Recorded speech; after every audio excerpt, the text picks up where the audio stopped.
Hey everyone, this is Rod, and my question to all of us is, are we ready to take the red pill?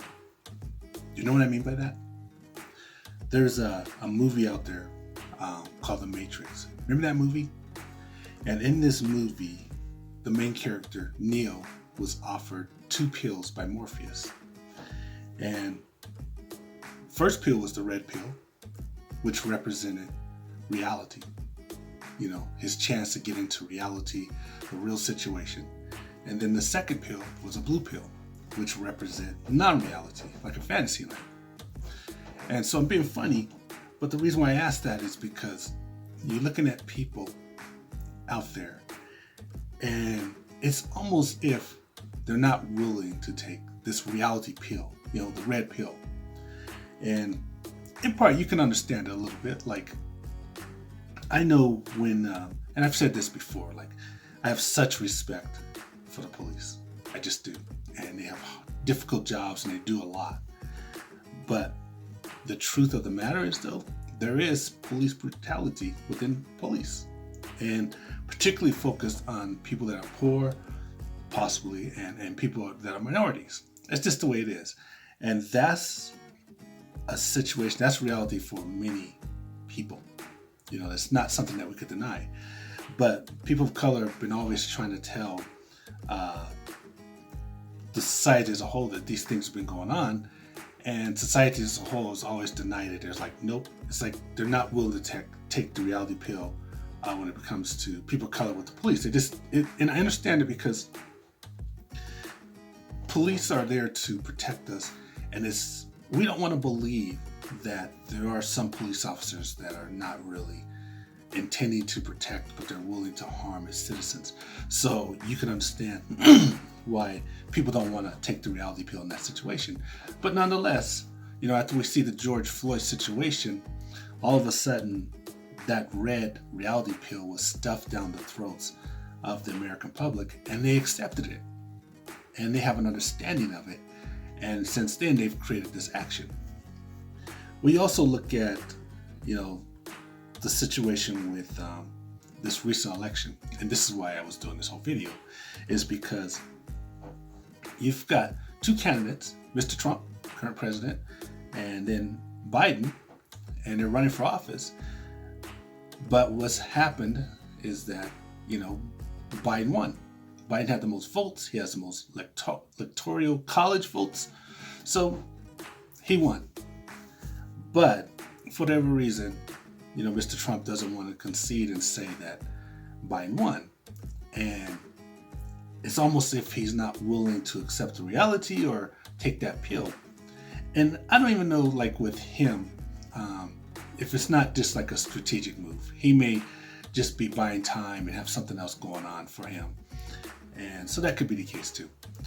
But you look at all these other people, and they're saying, based on what Mr. Trump says, you know, there's this voter fraud. And they're calling out voter fraud, and they convince themselves there's voter fraud. But in every single case, when they're looking at voter fraud, there's no evidence of voter fraud. You know, and really throughout our history of this country, there's been minimum evidence of voter fraud. It's just the way it is. It's minimum evidence. Like in the last election, presidential election, 2016, they had 4 cases of voter fraud. That was it. Out of millions upon millions of votes, 4 cases, which is, I don't know what that percentage would be, but it's not even on the scale. And then in this current election, after severe investigation, lawsuits and all sorts of things, you know, oddly, there's no voter fraud at all. Nothing discovered at all. And you would think, like, with millions and millions upon millions of voters, that you would find a handful at least. I mean, statistically, that makes sense. Not everybody's like completely honest, but so far found nothing. But even so, there's people out there and they're marching and they're saying there's voter fraud, and they're trying to convince each other that there's somehow this voter fraud and that Trump is going to win the election. And at the same time as I tell this to you, you can almost have a little bit of sympathy for them because, you know, Trump is a very popular figure, and people don't want to, you know, accept the fact that he lost, that he couldn't overcome the votes and get into office. So you can almost understand that. You know, there's pain involved, but we can't avoid our pain. We can't like deny ourselves the current reality so that we can avoid pain. So, and that's what I feel is going on. So you have all this proof and evidence that there's no voter fraud.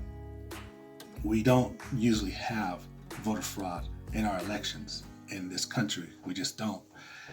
And you have people out there marching and saying there's voter fraud, and no matter what you tell them or the evidence that you give them, they are still hollering and saying there's voter fraud.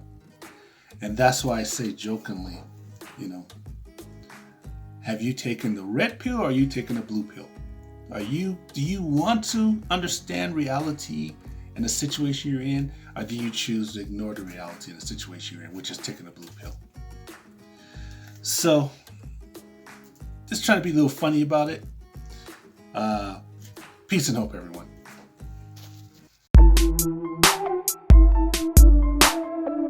Hey everyone, this is Rod. Thanks for listening. Hey, check out one of my 3 books on Amazon. Let me know what you think by rating a book. Thanks a lot.